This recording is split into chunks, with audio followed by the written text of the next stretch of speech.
Vou não, quero não, posso não, minha mulher não deixa não, não vou não.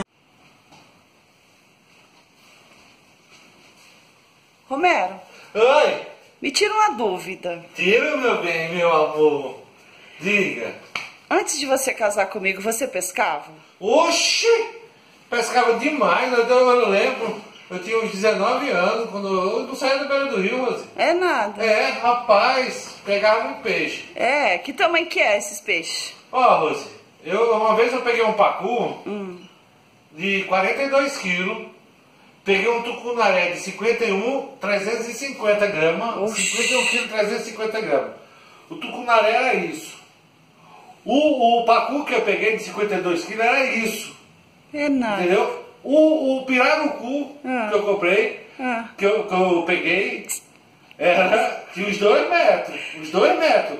Olha desse tamanho, mas eu pescava demais, eu era muito conhecido, o melhor pescador da região. É nada, Era peixe Romero. só o tamanho dos peixes. E tem peixe desse tamanho.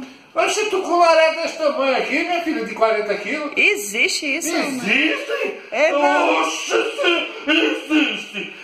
Olha, não duvide não, era um tucunaré desse tamanho, um tucunaré de 42 quilos eu pegava, do azul, tá? Romero, eu acho que você tá exagerando esse tamanho desse peixe. Essa lá, homem, de exagerar, rapaz, comigo é a verdade sempre na frente. Tá, Romero, peraí que eu vou te mostrar, viu? Essa conversa, Romero. Tá, vamos começar de novo. Eu acho que você tá exagerando no tamanho do peixe. Agora, com essas mãos amarradas, você vai falar o real tamanho desses peixes. Rose, eu juro pra você. Eu pegava peixe muito grande, moleque. Eu só parei de pescar depois que eu casei. Tá, agora com a mão amarradinha aí, fala aí o tamanho dos peixes que você pegava. Tucunaré, vou falar de novo pra você entender. Tucunaré de 42 quilos. Ó o tamanho. Ah, sim, agora sim. Agora é o tamanho real, né, Romero? É o tamanho do peixe agora, né? Não, aqui é só o olho. Você é safado, né, Romero? Você é safado.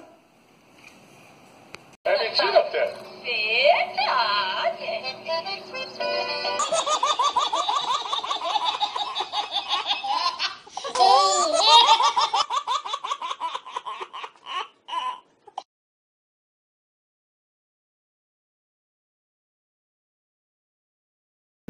Não é sobre ter todas as pessoas do mundo pra si.